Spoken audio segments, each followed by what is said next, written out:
1절 말씀부터 11절까지 기록된 말씀을 보겠습니다.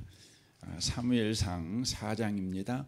1절 말씀부터 11절까지의 말씀입니다. 우리 기록된 말씀을 같은 목소리로 천천히 읽도록 하겠습니다. 읽겠습니다. 사무엘의 말이 온 이스라엘에 전파되니라. 이스라엘은 나가서 블레셋 사람들과 싸우려고 에베네셀 곁에 진치고 블레셋 사람들은 아벡에 진쳤더니 블레셋 사람들이 이스라엘에 대하여 전열을 벌이니라. 그들이 그 둘이 싸우다가 이스라엘이 블레셋 사람들 앞에서 패하여 그들에게 전쟁에서 죽임을 당한 군사가 4,000명 가량이라. 백성이 진영으로 돌아오매 이스라엘 장로들이 이르되 여호와께서 어찌하여 우리에게 오늘 블레셋 사람들 앞에 패하게 하셨는고 여호와의 언약궤를 실로에서 우리에게로 가져다가 우리 중에 있게 하여 그것으로 우리를 우리 온수들의 손에서 구원하게 하자 하니 이에 백성이 실로에 사람을 보내어 그룹 사이에 계신 만군의 여호와의 언약궤를 거기서 가져왔고 엘리의 두 아들 홈니와 비느하스는 하나님의 언약궤와 함께 거기에 있었더라. 여호와의 언약궤가 진영에 들어올 때에 온 이스라엘이 큰 소리로 외치매 땅이 울린지라. 블레셋 사람이 그 외치는 소리를 듣고 이르되 히브리 진영에서 큰 소리로 외침은 어찌 됨이냐 하다가 여호와의 궤가 진영에 들어온 줄을 깨달은지라. 블레셋 사람이 두려워하여 이르되 신이 진영에 이르렀도다 하고 또 이르되 우리에게 화로다. 전날에는 이런 일이 없었도다. 우리에게 하로다. 누가 우리를 이 능한 신들의 손에서 건지리요. 그들은 광야에서 여러 가지 재앙으로 애굽인을 친 신들이니라. 너희 블레셋 사람들아 강하게 되며 대장부가 되라. 너희가 히브리 사람의 종이 되기를 그들이 너희의 종이 되었던 것 같이 되지 말고 대장부같이 되어 싸우라 하고 블레셋 사람들이 쳤더니 이스라엘이 패하여 각기 장막으로 도망하였고 살육이 심히 커서 이스라엘 보병에 엎드려진 자가 3만 명이었으며 하나님의 궤를 빼앗겼고 엘리의 두 아들 홈니와 비느하스는 죽임을 당하였더라. 아멘. 아멘. 이 밤에 함께 예배하는 모든 분들 가운데 이 말씀의 축복이 함께 하시기를 주님의 이름으로 축원합니다. 여러분이 읽었던 것 같이 지금 이스라엘과 블레셋이 전쟁을 하게 됩니다. 1차 전쟁을 할 때는 블레셋이 이겼습니다. 이스라엘 병사 4,000명이나 죽게 되었습니다. 그때 전쟁에 패한 이제 이스라엘의 장로들이 모여가지고 왜 우리가 패했는가, 그 패전의 원인을 그들이 살피게 됩니다. 결론은 그것입니다. 하나님이 우리와 함께 주지 않았기 때문이라고 그들은 생각을 하게 되었습니다. 그래서 그들은 하나님이 자기들과 함께 하도록 하기 위해서 실로에 있는 하나님의 언약궤를 바로 가져오기로 결정을 하게 됩니다. 그리고 그 언약궤가 드디어 진중에 도착을 하게 됩니다. 그러자 모든 이스라엘 병사들이 환호성을 지릅니다. 그 환호성이 얼마나 컸던지 땅을 흔드는 천둥 소리 같았습니다. 너무나 그 소리가 큰 까닭에 블레셋 진영에서도 그 소리를 듣게 되었습니다. 전쟁에 패해서 지금 큰 슬픔 가운데 사기가 땅에 떨어진 상황 가운데 있어야 될 이스라엘 병사들이 사기가 하늘을 찌를 듯한 함성이 들리자 그 이유가 어찌 된 것인지 이제 블레셋 진에서 알아보려고 한 것이죠. 근데 알아봤더니 언약궤가 바로 이스라엘 군 가운데 들어온 것입니다. 그때 블레셋 사람들은 그 언약궤를 어떻게 이해했냐면 하나님으로 이해했습니다. 그래서 언약궤가 들어온 것이 바로 애굽을 쳐버린 그 신이 이스라엘 가운데 들어왔다, 이렇게 그들은 이해하게 되었습니다. 그러므로 블레셋 사람들은 다 낙담했습니다. 애굽도 이긴 신이 지금 이곳에 와 계신 까닭에 블레셋은 애굽에 비하면 아주 작은 무리들이지요. 그러므로 우리가 백전백패하게 되었구나, 이 생각을 가졌기 때문에 그들이 낙담하게 된 것입니다. 그때 블레셋 지도자가 일어나서 말을 이렇게 하는 거지요. 우리가 이 전쟁에 패하게 되면 히브리인의 노예가 될 것이다. 그러면 차라리 우리가 죽도록 싸우다가 죽어버리자. 노예가 된 것보다는 차라리 죽는 게 낫지 않냐. 그러니 우리가 한번 죽도록 한번 싸매보자. 노예 싫다. 노예가 되려면 죽음을 달라. 뭐 그런 거죠. 이런 바로 이야기를 블레셋의 지도자가 하게 되는 것이죠. 이 말을 들었던 블레셋 사람들이 갑자기 결사각오의 의지가 불처럼 그들의 마음에서 타오르게 됩니다. 그래, 우리가 노예가 될 바에는 차라리 죽자. 그러니 우리가 죽기를 각오하고 한번 싸매보자. 이런 마음이 그들 가운데 생긴 것입니다. 그래가지고 이 블레셋 사람들이 죽기를 각오하고 이스라엘을 공격하게 됩니다. 이로 인하여 어떤 결과가 일어나게 됩니까? 이스라엘의 바로 병사 3만 명이 죽습니다. 그리고 바로 엘리의 두 아들도 그 전쟁터에서 죽게 됩니다.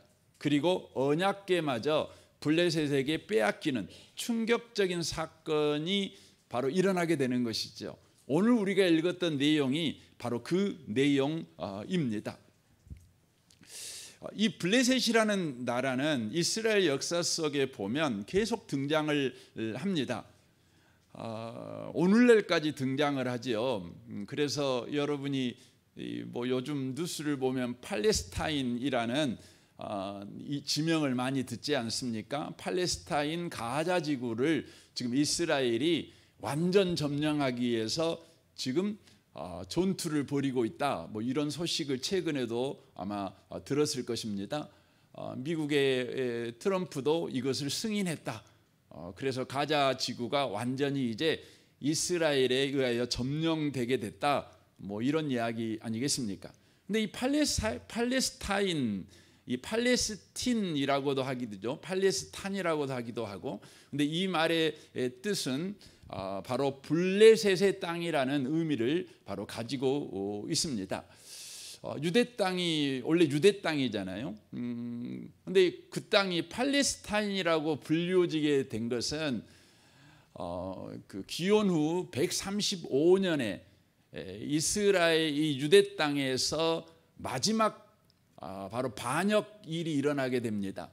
노마가 그곳에 가서 완전히 이스라엘을 토벌해 버립니다.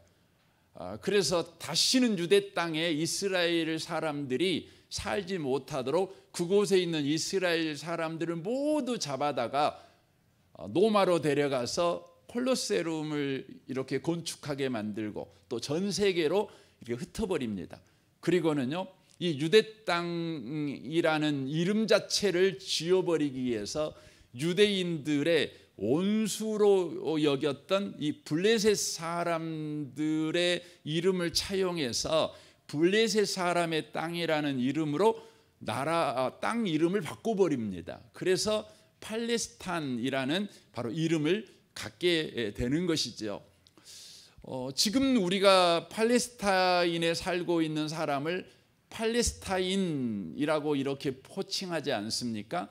그래서 우리는 이제 이런 오해를 하죠. 이 사람들이 블레셋 사람인가 보다 이렇게 생각을 합니다. 이스라엘을 중심으로 해서 요단강 그 서쪽에 살고 있는 바로 서안 지구와 지금 지중해를 접하고 있는 가자 지구, 이곳에 지금 팔레스타인 사람들이 살고 있지 않습니까? 그런데 이 사람들은 그 땅에 사는 까닭에 팔레스타인, 블레셋 사람 이렇게 불리지고 있지만 실상은 그들은 블레셋 사람들이 아닙니다. 이 사람들은 아랍인들입니다. 아랍인들.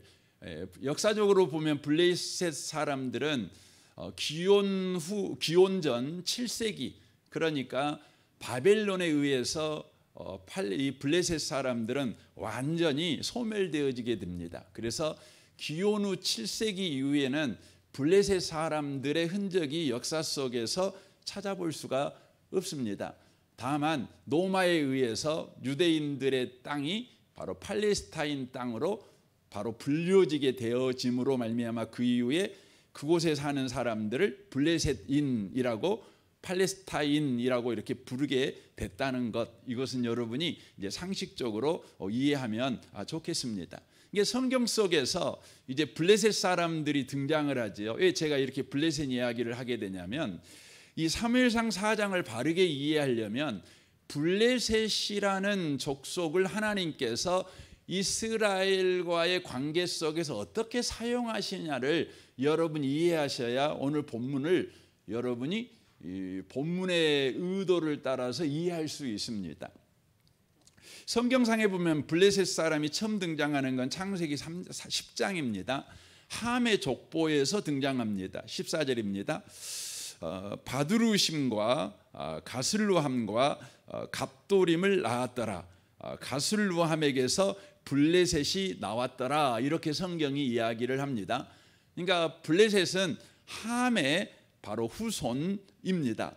그리고는 창세기 21장에서 아브라함과의 관계 속에서 블레셋이 또 등장합니다. 이게 블레셋의 왕, 그 지위를 아비멜렉이라고 이야기를 하잖아요. 아비멜렉은 사람 이름이 아니고 그 직책의 이름입니다. 우리나라로 뭐 대통령 뭐 그런 것과 똑같지요. 근데 그 아비멜렉과 아브라함이 바로 언약을 맺는 바로 장면이 나오게 됩니다. 그 이후로 또 이삭과도 아비멜렉이 또 언약을 맺는 장면이 또 등장하는 것을 우리가 보게 되어집니다. 성경에서는 성경 전체에서 이 블레셋이 등장할 때마다 그들은 어떤 정치적인 세력이거나 군사적인 적대 세력으로 등장하는 것이 아니라 바로 하나님의 백성을 끊임없이 괴롭히는 세상 세력, 역적 대적의 상징으로 블레셋이 항상 등장을 합니다. 그래서 블레셋이 성경상에 등장할 때를 보면 그때가 어떤 때이냐면 이스라엘 민족이 바로 하나님을 버리고 우상을 숭배하거나, 그래서 하나님께서 이스라엘 민족을 정신 차리게 해줘야 되겠어. 이스라엘 민족이 다시 영적으로 회복하도록 내가 이스라엘 민족에게 매를 때려야 되겠어 라고 할 때에 그때 등장하는 바로 세력이 누구냐면 바로 블레셋이라고 하는 것입니다. 그러니까 블레셋은 정치적으로 경제적으로 이스라엘을 괴롭히는 세력이 아니라 이스라엘이 영적으로 무기력해졌을 때 하나님께서 이스라엘을 정신 차리게 하기 위해서 사용하는 징계의 막대기 같은 존재였다고 하는 것입니다. 사사기 내내 그랬고 오늘 본문에 나와 있는 바로 이 전쟁도 하나님께서 이스라엘 민족을 정신 차리게 하시기 위해서 바로 사용하신 전쟁이었다는 것을 우리가 알 수가 있다는 것입니다. 그래서 여러분이 이 전쟁을 이렇게 읽을 때에 하나님께서 이스라엘 백성을 영적으로 혼내주려고 이렇게 전쟁을 일으켰는데, 이스라엘 백성은 하나님의 의도대로 우리가 잘못된 신앙을 가지고 있으니까 블레셋이 쳐들어왔어. 그러므로 우리가 바른 신앙을 회복하는 기회로 삼아야 되겠어 라고 하지를 않았어요.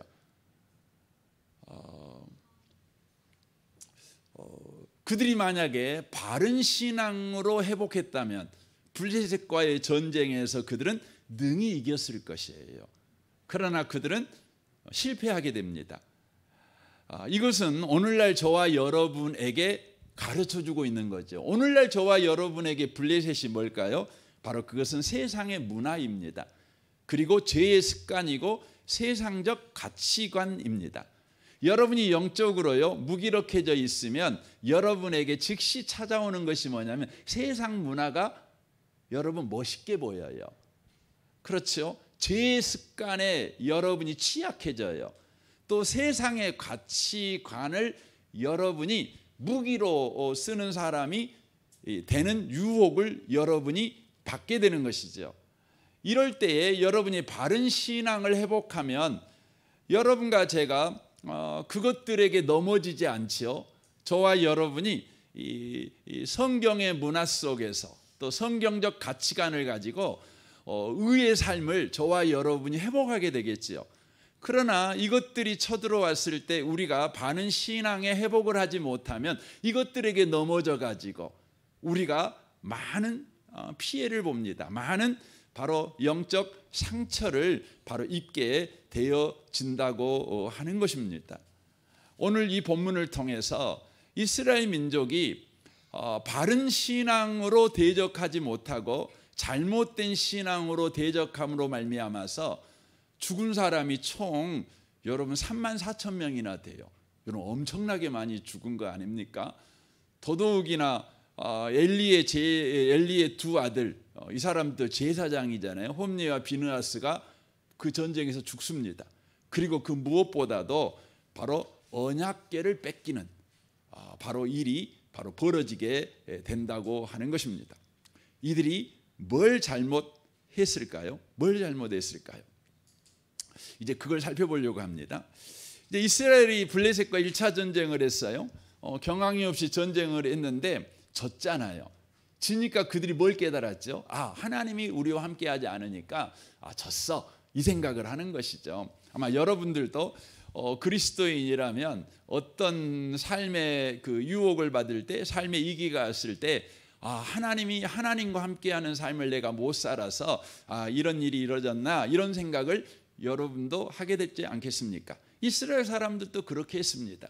그래서 그들이 취한 것이 뭐였냐면 언약궤를 가지고 오는 것이었습니다. 언약궤를 가지고 오는 것이었습니다. 과연 이스라엘 역사 속에서 언약궤가 함께 할 때마다 그들은 승리를 했습니다. 언약궤를 앞세웠더니 요단강이 갈라져 버리잖아요. 요단강을 앞세워서 여리고를 하루에 한 바퀴씩, 마지막 날에는 또 7바퀴를 돌아 총 13바퀴를 하나님의 언약궤를 앞세우고 돌았더니 싸움하지 않고도 여리고가 무너져 버렸다고요. 굉장하잖아요. 그러니까 그때의 승리의 기억, 승리의 경험, 이것을 살려서 우리가 언약궤만 앞세운다면, 언약궤가 이스라엘 진중에 있다면 우리는 승리하게 될 것이다, 패배할 수 없을 것이다, 이런 생각을 했다는 것 아니겠습니까? 그런데 결과는 어떻게 되었죠? 여호수아의 군대는 언약궤를 앞세웠을 때 승리했지만 엘리 제사장의 군대는요 패배하게 되었다는 것입니다. 왜 그랬을까요? 그 이유가 이 성경에 나오고 있는데, 그 이유는 뭐냐면 그들은요 언약궤를 바로 하나님이 주신 목적대로 사용하지 않고 그 언약궤를 부적처럼 사용했다는 것입니다. 언약궤 자체에 무슨 신통력이 담겨 있는 것처럼 그들은 믿고 언약궤를 바로 사용했다는 것입니다. 여러분, 하나님이 언약궤를 주신 목적이 뭐죠? 그 목적은 뭐냐면 너희는 하나님의 언약 백성이야, 이걸 잊지 마. 이것의 상징물이 뭐냐면 언약궤입니다. 언약궤에 무슨 신통력이 있는 것이 아닙니다. 그 인디아나 존스라는 그 영화를 보면 그 법궤, 언약궤를 찾기 위해서 막 하잖아요. 왜냐하면 언약궤에 어떤 신통력이 있다고 믿기 때문에. 그래서 영화에서는 언약궤가, 법궤가 무슨 신통력이 있는 것처럼 언약궤가 이렇게 등장을 합니다. 여러분, 하나님이 이스라엘 백성이 언약궤를 줄 때 그 언약궤 속에다가 신통력을 여러분 담아서 주신 게 아니에요. 언약궤는요 상징물이에요. 상징물. 언약궤 자체가 바로 신통력을 갖고 있는 것이 아니라 언약궤를 봄으로 말미암아 하나님께서 그걸 주신 목적을 생각하라고 언약궤를 주신 거예요. 그 주신 목적이 뭐냐면 너는 하나님의 백성이야. 너희들은 하나님의 백성이야. 너희들은 하나님의 언약 백성이야. 그러므로 나는 언약대로 너희들에게 바로 대할 거야. 나는 너희들과 약속한 대로 너희들을 내가 보호하고 인도하고 구원해주고 승리하게 할 거야. 이게 뭐냐면 언약궤를 주신 목적이라고 하는 것입니다. 이것을 이제 보여주는 것이 뭐냐면 언약궤 안에 세 가지 물품이 담겨져 있지요. 그것들은 모두 다 하나님이 은혜로 주신 것들입니다. 세 가지가 뭐지요? 십계명의 두 돌판이잖아요. 새겨져 있는 두 돌판. 두 번째가 뭡니까? 만나가 담긴 항아리죠. 세 번째는 뭡니까? 아론의 쌍난 지팡이잖아요. 근데 문제가 있죠. 이 세 증거물은 하나님이 은혜로 주신 것이지만 또 다른 측면이 있는데 하나님이 은혜로 주신 것에 대하여 이스라엘이 반역한 증거물들이에요. 그러니까 십계명의 두 돌판은 하나님이 말씀을 주셨지만 불순종한 증거가 돼요. 하나님은 만나가 담긴 항아리죠. 만나를 주셨죠. 은혜로 주셨잖아요. 그렇지만 그들은 원망했어요. 그러므로 이 항아리는 하나님이 은혜로 주신 것에 대하여 원망으로 받은 증거물이 되는 거예요. 또한 아론의 쌍난 지팡이는요, 하나님이 이 모세를 세웠잖아요. 그래서 모세는 하나님이 세운 권위자지 않습니까? 그런데 이 모세를 이스라엘 백성은 끊임없이 거부했어요. 거절했어요. 불순종했죠. 그러므로 아론의 쌍난 지팡이는 하나님이 세운 권위를 거부한 증거인 거죠. 그러므로 이 세 가지는 하나님이 은혜로 그들 가운데 대하셨지만 그 은혜에 대하여 반역한 증거물, 불평하고 원망하고 하나님을 업신여긴 증거물들이라고 하는 것이죠. 그러므로 이스라엘 백성은 어떤 존재라는 거죠? 멸망받을 자들이라는 증거물이 뭐냐면 그 안에 담겨 있는 세 가지 물품입니다. 그러나 여러분, 언약궤는 그걸로 끝나지 않지요. 언약궤는요, 세 가지 물품만 있는 것이 아니라 그것이 덮어져요. 그리고 덮개가 덮여지잖아요. 근데 그 덮개이가 뭐죠? 시은소예요. 시은소. 시은소는 뭡니까? 대속 제물의 피를 발라서 그 죄를 완전히 덮어버리는 장소예요. 바로 예수 그리스도의 십자가의 피 흘림을 바로 예표하는 것입니다.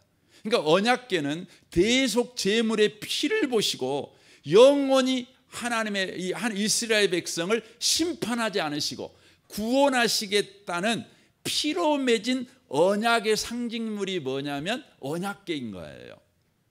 그래서 하나님께서 그 언약궤를 보시면 네가 아무리 악한 죄를 지어도, 네가 아무리 못난 짓을 해도, 네가 아무리 못된 짓을 해도 나는 너를 구원할 거야. 나는 너를 보호할 거야. 나는 너를 승리케 할 거야. 이 증거물이 뭐냐면 언약궤인 것이죠.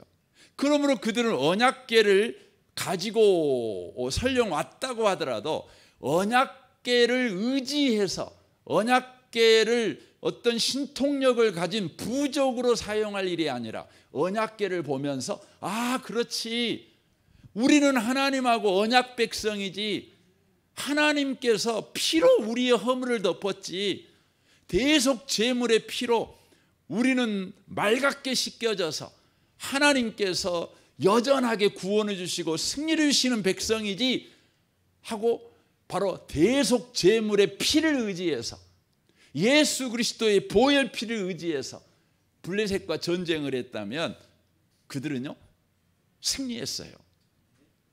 근데 이 언약은 다 잊어먹어 버리고요 언약궤를요 부족으로 쓴 거예요.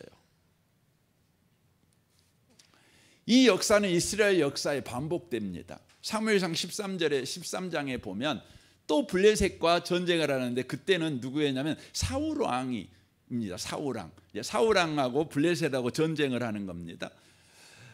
근데 사울 왕에게는 어떤 믿음이 있었냐면 전쟁을 하기 전에 반드시 예배드려야 돼. 예배드려야 돼. 우리로 요즘 말로 표현하면 예배드려야 돼. 예배드리고 전쟁하면 꼭 이겨.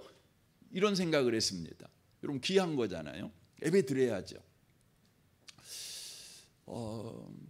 그래서 사무엘에게 요청했어요. 사무엘 선지자. 사무엘은 이제 네이지파 사람이잖아요. 이게 사무엘은 정식 제사장입니다. 제사는 하나님께서 반드시 네이지파 계열의 제사장만 제사를 주관하도록 하나님께서 엄히 명령하셨어요. 이건 어떤 의미입니까? 어떤 의미냐면 바로 이 제사장은 나중에 예수 그리스도를 예표하잖아요. 그러니까 예수 그리스도를 힘입어서만 우리는 은혜의 보좌 앞에 나아갈 수 있어요. 이걸 말하기 위해서 제사장으로만 여러분 예배를 주관하게 하신 거예요. 그런데요, 시간 약속을 해놨는데 사무엘이 늦은 거예요. 그리고 진중에서 전쟁이 무서워가지고 도망자들이 생기는 거죠. 탈영병들이 막 생기는 거죠. 그러니까 사울이 두려웠어요. 얼른 예배드리고 전쟁을 해야 되겠다. 예배만 드리면 전쟁이 이겨. 이 생각을 한 것입니다. 그래서 사무엘이 어떻게 합니까? 사울이 어떻게 합니까? 사무엘이 오지도 않았는데 본인이 제사를 주관해 갖고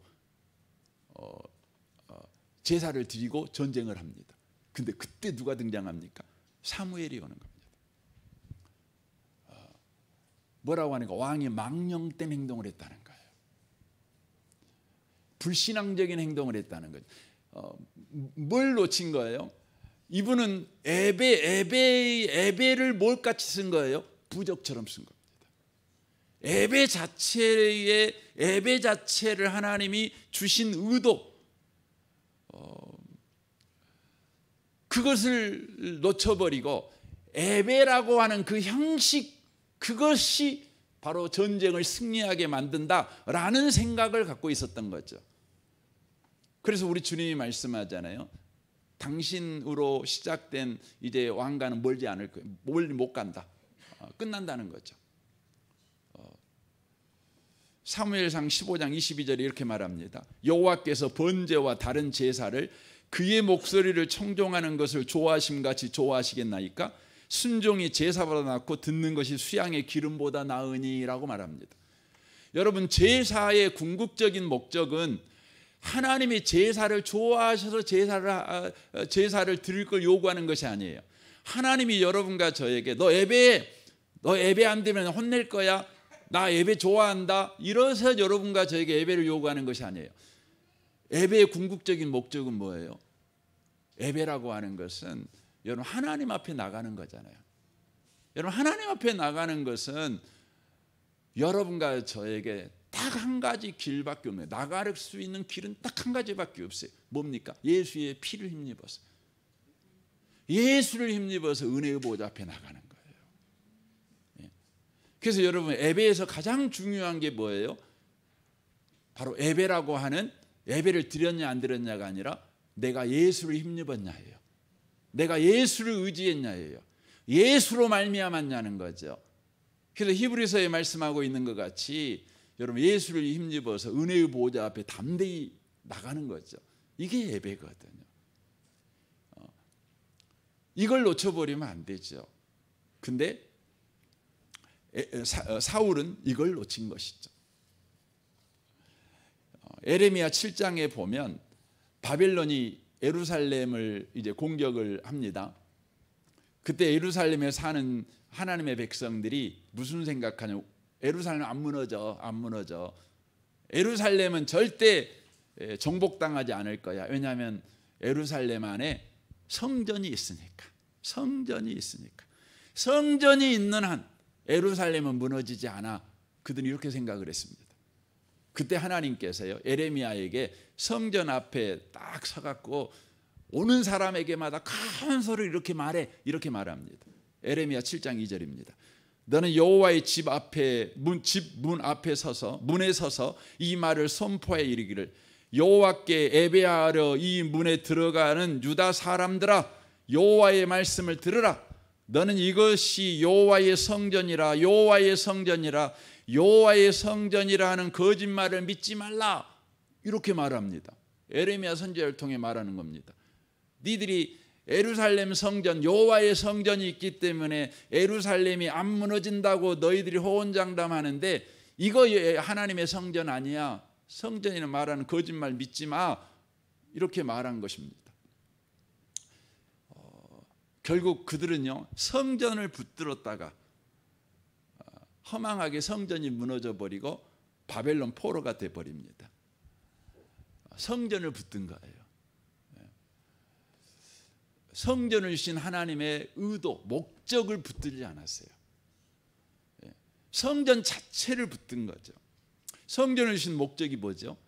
이 성전의 원래는 성막이잖아요. 하나님이 이스라엘 백성을 가나안에서 애굽에서 가나안까지 데려갈 때 이스라엘의 12지파의 한 중앙에 뭘 뒀죠? 성막을 두셨어요. 성막. 그건 무엇을 상징하죠? 하나님이 너희와 함께해. 성막을 볼 때마다요 뭘 기억하라고요? 하나님이 너희와 함께해. 이걸 기억하라고요. 그러니까 성막 그 자체가 즉 성막에만 하나님이 계시는 것이 아니에요. 하나님은 너희들이 어디에 있든지 어떤 시간에 있든지 나는 너희들과 함께해. 그래서 성막을 보면서 그걸 기억하는 거죠. 그걸 기억하라고 그걸 준 거죠. 그러므로 말미암아 성전을 붙들고 사는 게 참된 신앙이 아니라 성전을 볼 때마다 하나님이 나와 지금 함께 계셔. 그러므로 나는 지금 하나님 앞에 살고 있어. 하나님의 임재 가운데 나는 살고 있어. 그러므로 내 삶은 막 살면 안 돼. 내 삶은 하나님 앞에 선자처럼 거룩하게 살아야 돼. 이걸 살아야 되거든요. 근데 이스라엘 백성들은 이 에레미야 7장 여러분 집에 가서 읽어보세요. 읽어보시면 그들은요 성전에 와서 예배는 드려요. 드리지만 그들의 가정생활, 그들의 직장생활은요 완전히 여러분 이방인보다 더 못해요. 악하게 살아요. 그리고 자기들은 예배 드렸다는 거죠. 성전에 와서 예배 드렸다는 거죠. 성전에 와서 기도 드렸다는 것이죠. 그걸로 인하여 자기들의 삶은 무너지지 않을 거라는 겁니다. 성전이 있는 한 그들은 가정 가운데 하나님이 자기들과 함께 하시고 가정에서 자기가 하나님 앞에 선 삶을 살고 있다는 것을 그들은 잊어먹고 사는 거예요. 사람 앞에 사는 것처럼 자기에게 상처 준 사람 앞에 선 사람처럼 또 자기가 무시해도 되는 사람 앞에 서 있는 사람처럼 그렇게 그냥 사는 거예요. 사는 거죠. 그래서 결국은 어떻게 돼요? 성전 붙들다가 성전 다 무너져 버리고요. 여러분 바벨론 포로로 다 끌려가게 된 것입니다. 여러분 오늘 그 사무엘상 4장이 말하는 게 그거예요. 여러분이요 이 블레셋이 쳐들어와요. 세상의 풍속이 세상의 유행이 여러분에게 굉장히 매력적으로 느껴져요. 여러분과 제가 예수로 충만하면 그 세상 것이 막 매력적으로 느껴지는 건 아닙니다. 막 그거 안 하면 죽겠다 뭐 이런 생각은 안 들어요. 그런데 여러분과 제가 영적으로요 힘이 잃어버리면 그게 너무너무 매력적으로 느껴지고 그걸 꼭 해야 된다는 생각이 들어요. 절제력을 잃어버려요. 여러분 성령의 마지막 여러분 열매가 뭐죠? 절제예요. 절제. 멈출 수 있어야 되거든요. 우리의 삶에 그 엑셀런트하고 브레이크가 있는데 여러분 브레이크를 밟을 줄 알아야 되잖아요. 그래서 여러분 좋은 차는 잘 나가는 차가 좋은 차가 아니라 잘 멈추는 차예요. 어떤 경우에도 잘 멈춰야 돼. 이게 좋은 차죠. 그래야 사고 안 나죠.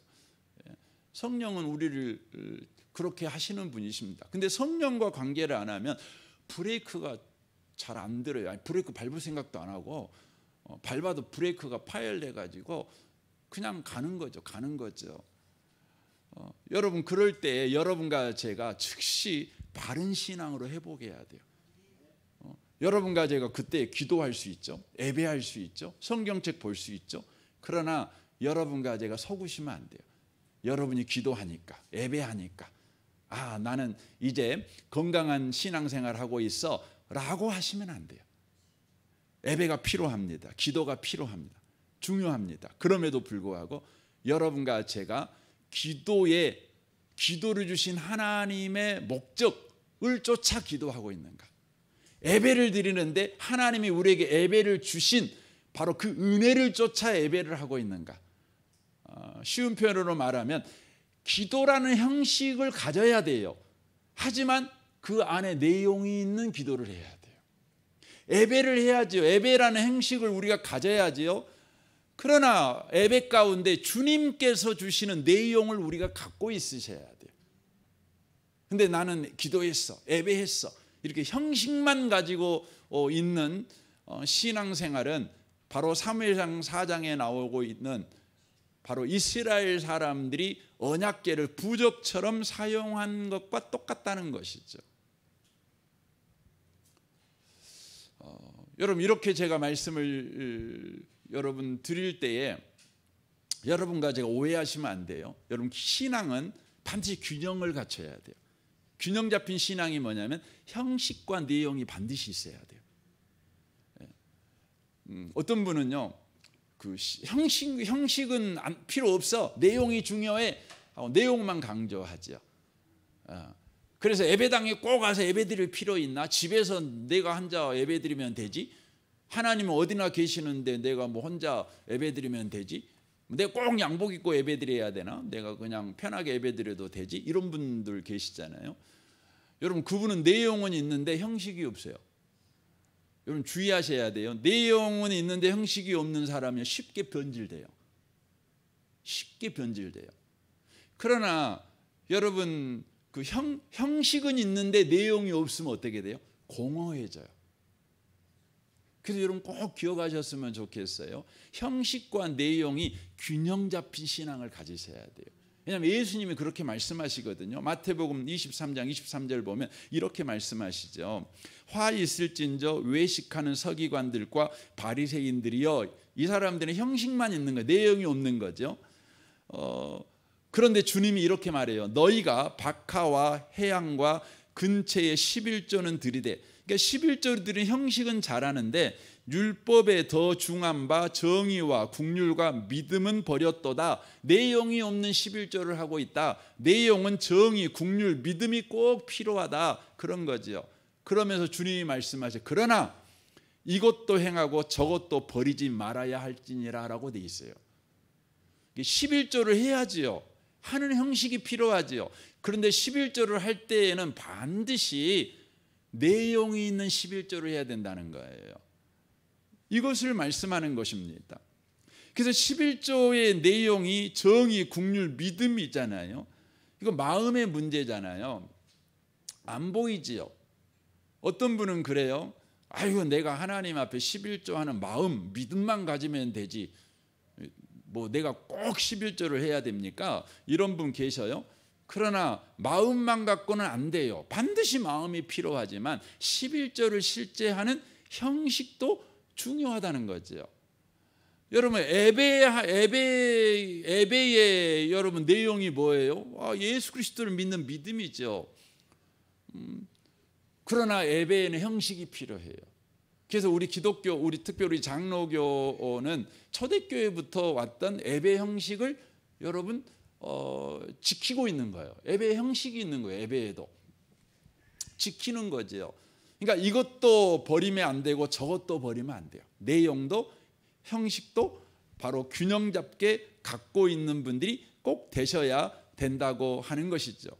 특별히 여러분 공예배는 여러분 우리 은혜복음교회는 그 본촌동 36번지 은혜관 3층에서 주일 11시에 2부 예배를 드리잖아요. 그렇죠. 이렇게 장소와 시간이 정해져 있어요. 그리고 예배 순서가 정해져 있죠. 형식이죠. 뭐 그게 중요합니까? 이렇게 말씀하시는 분이 계실 수 있어요. 그러나 예수님은 말해요. 그거 버리면 안 돼. 그러나 11시에 여러분 3층에 은혜관에 여러분이 앉아 있다고 할지라도 여러분이 바로 믿음이 없는 예배를 드리시면 안 돼요.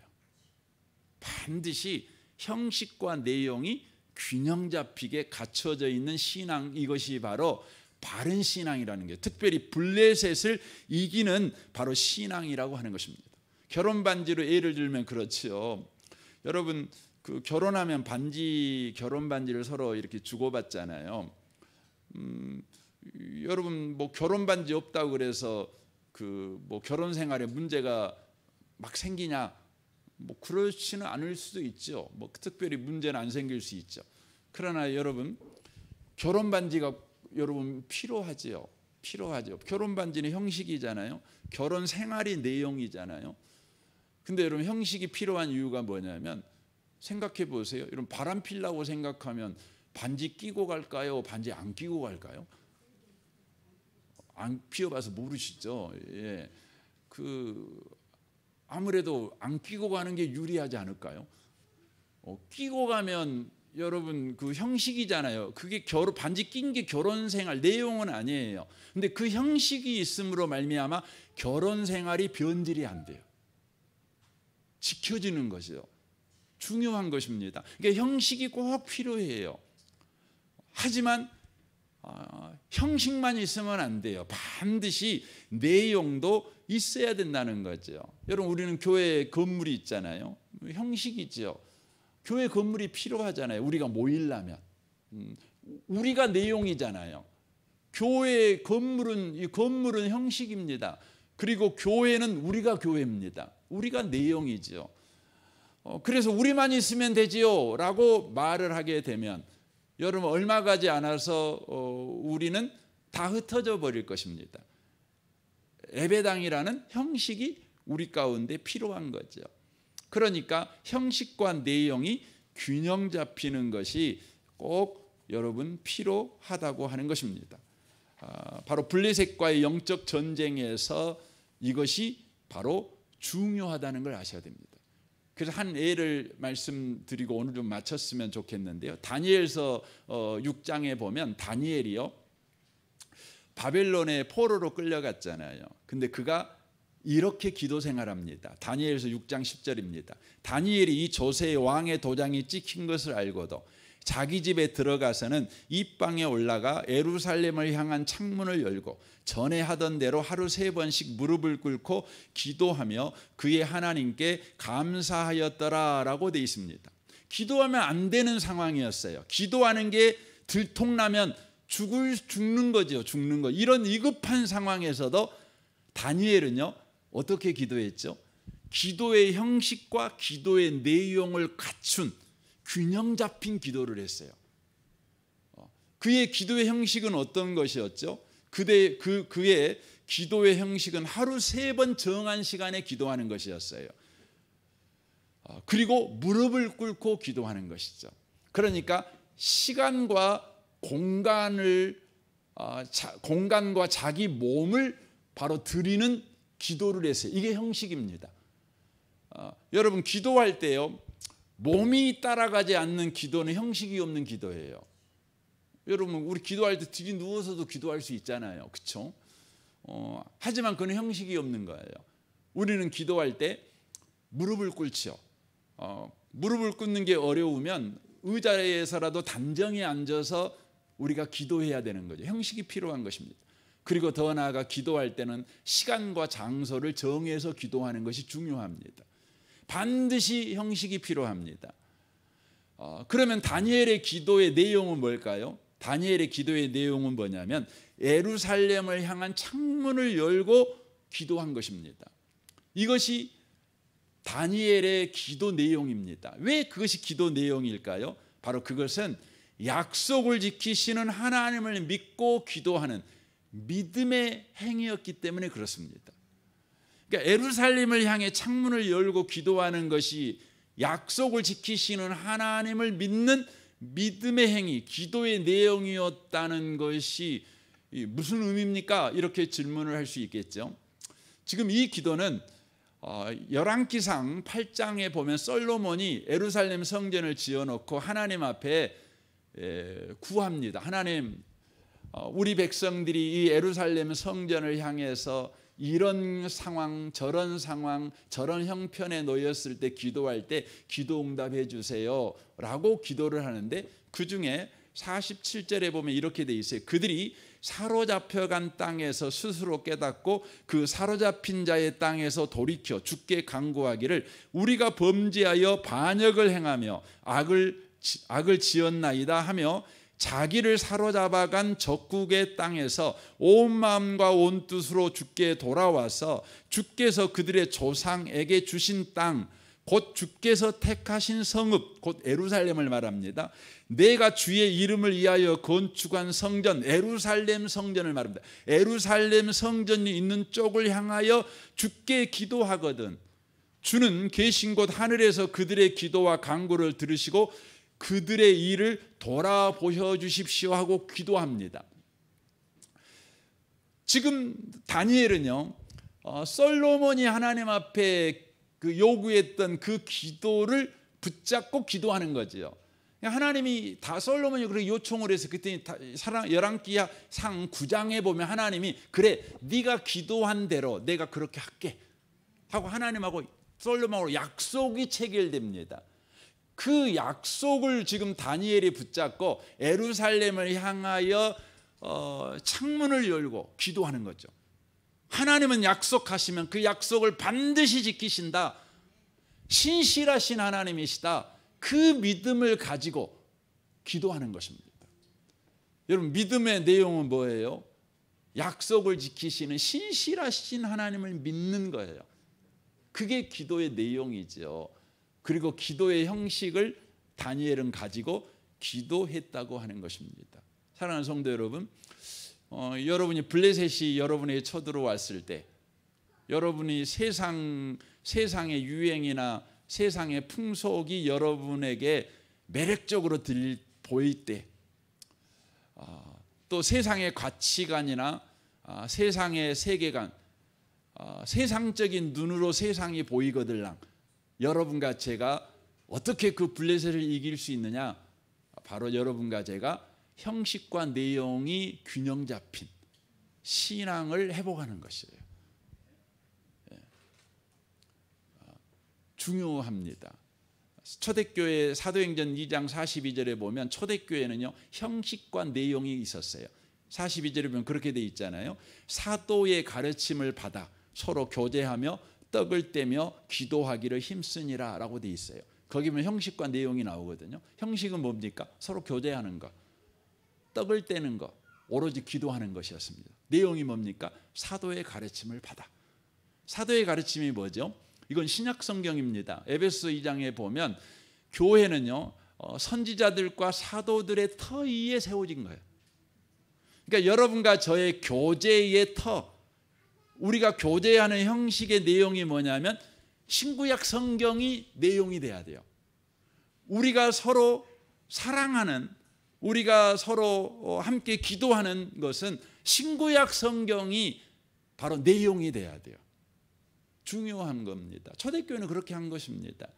그러므로 초대교회가 그 암흑한 시대에서 세상의 유혹이 그들을 향해서 홍수처럼 몰려왔지만 그들은 도리어 세상에다가 맑은 물을 흘려보내는 그런 영향력을 가진 교회가 된 것입니다. 요즘 먹을 물이 없다 그러죠. 요즘 홍수 시대 아닙니까? 이 홍수 시대에 우리 교회가 맑은 물을 흘려보내는 역할을 해야 합니다. 어떻게 해요?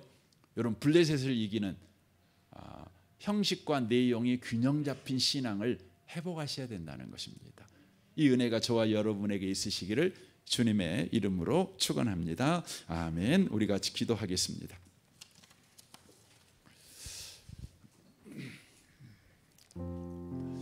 내용이 없는 형식은 공허하고 형식이 없는 내용은 변질됩니다. 주님, 내용과 형식이 균형 잡힌 신앙으로 블레셋과의 영적 전쟁에서 늘 승리하게 하여 주옵소서. 세상의 풍속이, 세상의 유행이 매력 있게 느껴질 때 죄에 대한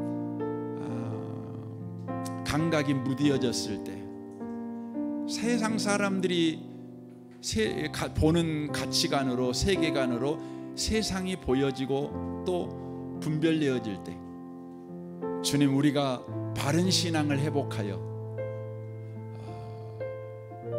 맑은 물을 흘러보내는 영향력을 회복하는 우리가 되게 하옵소서. 우리 시간 같이 기도하는 시간 잠시 가졌으면 좋겠습니다. 기도하겠습니다.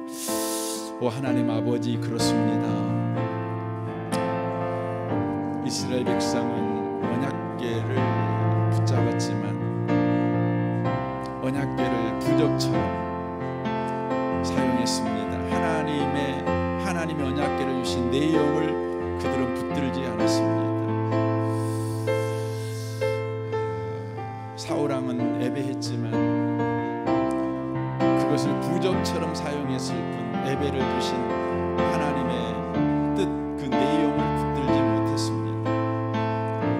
주님, 우리가 기도하고 예배할 때 우리 가운데 반드시 주님이 그것들을 주신 내용을 가지고 기도하고 예배하는 우리가 되게 하시옵소서. 또한 형식도 우리가 지킬 줄 아는 우리가 되도록 우리를 축복하여 주옵소서. 하나님 아버지, 오늘 주신 말씀을 쫓아 내용과 형식이 균형 잡힌 신앙을 가진 우리가 되게 하여 주옵소서. 다니엘처럼 시간을 정해서, 또 기도하는 장소를 정해서, 또 몸을 들여서 기도하는 형식과 신실하신 하나님이 약속을 지키신다는 믿음의 내용을 가지고 기도하는 그것을 우리도 해내는 우리가 되도록 우리를 축복하여 주옵소서. 이스라엘 백성들은 언약궤를 붙잡았지만 그것을 부적처럼 썼습니다. 언약궤를 주신 하나님의 뜻이라는 그 내용을 그들은 붙들지 않았습니다. 내용이 없는 형식만 가지고 있었습니다. 사울왕도 예배했지만 예배를 부적처럼 썼습니다. 예배를 허락하신 하나님의 뜻, 그 내용이 없는 예배를 드렸습니다. 그러므로 그들은 망했습니다. 블레셋에게 패배당했습니다. 주님, 우리에게 이 시대의 블레셋, 세상 풍속이, 세상의 유행이 매력적으로 느껴질 때, 우리에게 일어나는 일을 세상 사람들의 가치관으로 대하는 방법과 목적이 우리를 주장하려고 할 때, 주님, 우리가 바른 신앙, 내용과 형식이 균형 잡힌 신앙으로 이 블레셋을 이기는 자 되도록 우리를 축복하여 주옵소서. 그래서 먹을 물이 없어 목마르라 하는 이 세상 가운데 하늘의 맑은 물을 흘러보내는 우리의 삶, 우리 은혜의 복음교회가 되도록 축복하여 주옵소서. 예수님의 이름으로 기도합니다. 아멘.